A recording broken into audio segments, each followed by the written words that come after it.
Assalamualaikum warahmatullahi wabarakatuh. Perkenalkan saya Wahyu Said Nugroho dari kelas 3K33 ingin presentasi tentang clustering dengan metode K-means. Clustering sendiri adalah sebuah proses untuk mengelompokkan data ke dalam beberapa cluster atau kelompok, sehingga data dalam satu cluster itu memiliki tingkat kemiripan yang tinggi atau sama ya maksimum, dan setiap data antar cluster itu memiliki kemiripan yang minimum alias beda. Clustering sendiri banyak digunakan dalam berbagai aplikasi seperti pada basis intelligence, pengenalan pola, web source, bidang ilmu, biologi, dan security, dan masih banyak lagi. Clustering sendiri mempunyai dua jenis, yaitu adalah hierarchical dan non-hierarchical. Hierarchical dimulai dengan mengumpulkan dua data atau lebih yang mempunyai kemiripan, lalu nyamber ke objek lain yang sebelahan hingga cluster tersebut membentuk tingkatan atau hierarchical. Sedangkan non-hierarchical dimulai dengan menentukan berapa banyak cluster yang ingin dibuat terlebih dahulu, baru proses clustering berjalan. Salah satunya adalah K-means. K-means adalah metode untuk clustering. Dia termasuk ke dalam jenis non-hierarchical atau partitional clustering.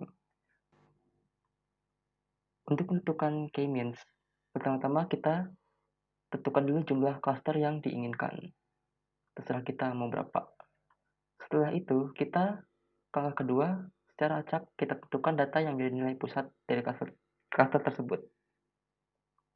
Lalu, yang ketiga, tentukan pusat cluster terdekat untuk setiap data dengan menggunakan persamaan Euclidean, yaitu dengan gabungan antara gabungan antara X dikurang Y dalam kurung kuadrat. Misal kita punya tabel, ada tabel dengan ini. Oke. Misal kita mempunyai sebuah tabel X dengan variabel atau kolom X dan Y. Sorry kalau berantakan, dan punya dua baris. Jadi perhitungan ini menjadi X1 min Y1 kuadrat ditambah X2 min Y2 kuadrat. Lanjut terus sampai N jadi Xn dikurang Yn kuadrat. Lalu yang keempat, setelah menemukan nomor 3 ini, kita lanjut keempat, yaitu adalah bentukan cluster terdekat untuk setiap data dengan membandingkan nilai jarak terdekat, lalu perbarui nilai pusat clusternya. Dengan menggunakan ini ya. Lalu ulangilah step ketiga sampai 4. Oke, lalu ulangi step 3 dan seterusnya sampai tidak ada data yang berpindah cluster. Langsung kita ke contoh.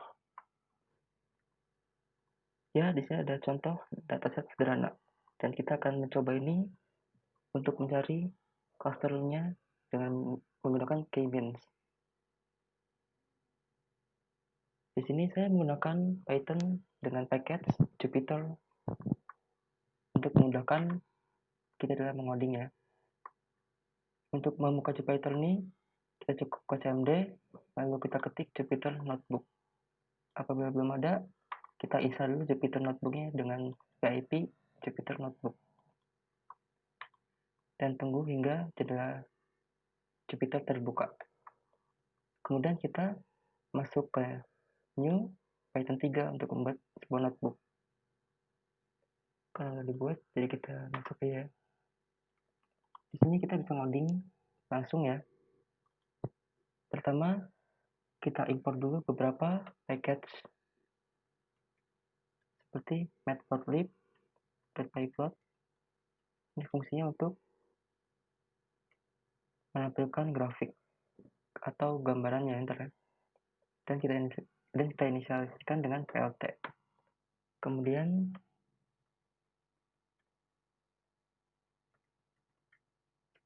kita import juga package kmins dari sklearn cluster ya. Ini fungsinya untuk menghitung kmins dan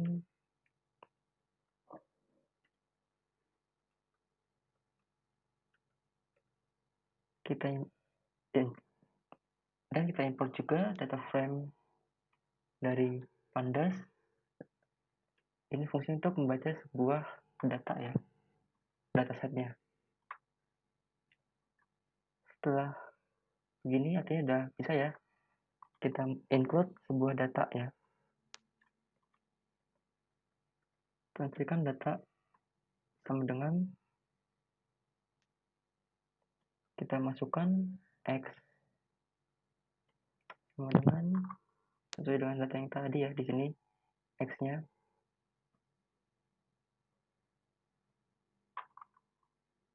Kita masukkan X-nya dan juga kita masukkan juga si variabel Y di dataset yang tadi, di data yang ini ya, si Y ini. Nah, setelah kita masukkan datanya,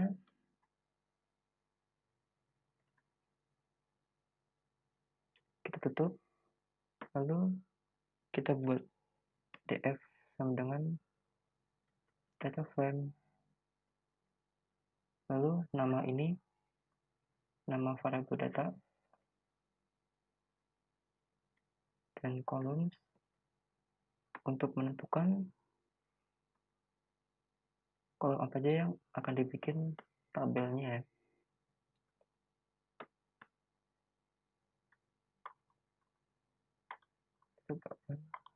Kalau gini bisa sudah include ya datanya ya. Untuk menampilkan data ini kita bisa menggunakan print dalam kurung si variabel ini ya, df. Kita run, akan menghasilkan sebuah data ya. Nampaknya error dikit.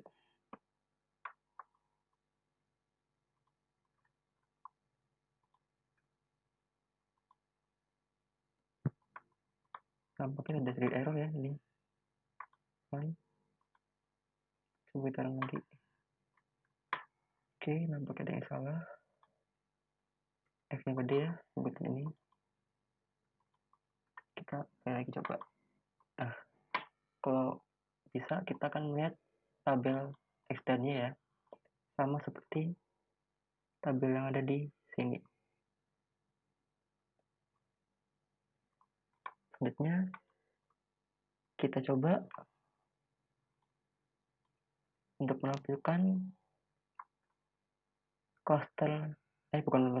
menampilkan visualisasi data ini dengan menggunakan plt.scanner. Lalu kita masukkan datanya, kolom data yang ingin dimasukkan ya.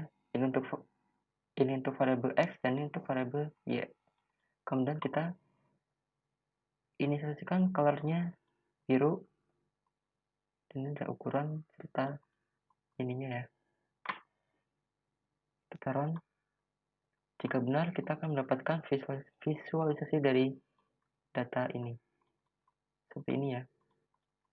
Satu-satu, itulah. Ini gambar ini. Setelah kita buat ini, nanti kita masuk ke untuk menghitung kmins. Ya, selanjutnya kita akan mencoba kmins dari data ya. Pertama kita akan inisialisasikan variabel kmins sama dengan lalu kita panggil package kmins yang tadi sudah kita inisialisasikan di atas ya. k-means, lalu dalam kurung kita tentukan jumlah clusternya dengan menggunakan n cluster. Misal kita ingin menjadikan data-data menjadi 2 cluster, jadi kita ketik n cluster sama dengan 2. Kemudian kita panggil ya k-means datanya menggunakan k-means.fit, lalu kita panggil data si df tadi ya, df. Coba kita run. Kalau benar akan menghasilkan sebuah parameter ya. Ini parameter untuk k-means yang ada di Python dengan menggunakan sklearn. Setelah itu kita mencari titik tengah dari cluster yang telah kita buat tadi dengan menggunakan k-means cluster center. Pertama kita buat dulu variable center sama dengan k-means cluster centers, dan otomatis dia akan mencari data titik tengah dari k-means ini ya, k-means cluster centers. Jadi otomatis dia mencari titik tengah dari k-means ya, dari variable k-means yang kita buat di atas.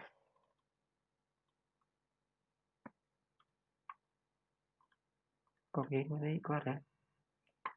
Kita coba datanya dengan menggunakan print variable center, maka hasilnya akan menjadi seperti ini. Ini adalah titik tengah dari kedua cluster ya, di mana titik pertama ada x1,25 dan x1,75, dan titik kedua ada di x-nya 4 dan y-nya 2,75. Setelah itu kita inisialisasikan data k-means tadi.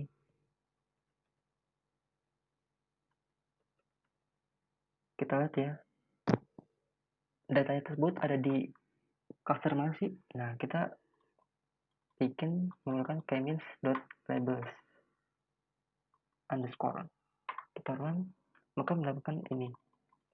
Jika kita cocokkan dengan data yang tadi, misal print data set yang tadi ya, kita lihat ya, array di sini menunjukkan ada di cluster berapakah data tersebut ya. Misalkan ya, pada baris ke 0 ini ada di cluster 0, berarti ini ada cluster pertama. Lalu data yang kedua, data 33 ini ada di cluster 1, berarti ada di cluster kedua ya. Jadi ini 1, ini 2 ya. Tetap baca sesuai dari 0 ya. Kemudian kita coba, setelah itu kita coba menampilkan gambaran data tersebut ya.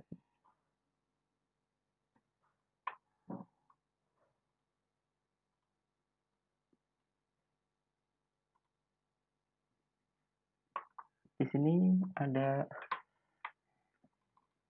untuk menampilkan data tersebut ya. Kita menggunakan AX. Kita menggunakan PLT subplots untuk menampilkan data tersebut ya. Di sini kita ada dua grafik ya. Pertama ada grafik k-means, di mana ini adalah grafik dengan apa nih? Dan klasifikasi k-means, dan ini ada grafik original data yang tadi ya, grafik yang ini. Sama seperti tadi ini juga bentukannya. Cuma pada table k-means ada tambahan ya itu adalah scatter ini. Fungsinya untuk melihat titik tengahnya ada di mana sih ya. Ini berdasarkan center yang ada di sini tadi ya. Coba kita coba. Jika benar akan tampil hasil seperti ini ya. Jadi ini ada data cluster pertama yang tadi cluster 0 dan ini ada cluster yang tadi cluster 1 ya. Dinamakan dengan gambar ungu dan kuning. Dan ini adalah data tengah center dari kedua cluster. Ya.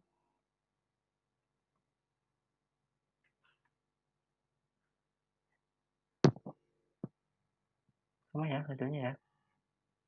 Oke, kita coba lagi dengan sebuah data lagi ya. Misal kita punya data ada 50 data 25 data. Kita coba ya. Misal kalau udah ada misalkan gini ya. Ini ada 50 angka random dari 0 sampai 25 ya. Kita coba lagi. Semakin banyak data, semakin banyak ininya ya. Dan coba kita mengcluster ini dengan misal kita 4 cluster. Kita lihat ya. Data centernya ada di sini ya. Lalu kita buat lagi.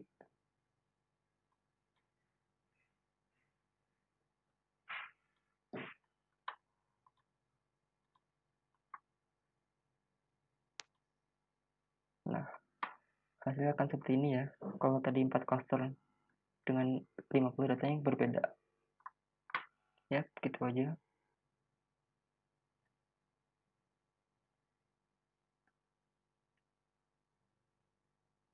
Ya, terima kasih. Wassalamualaikum warahmatullahi wabarakatuh.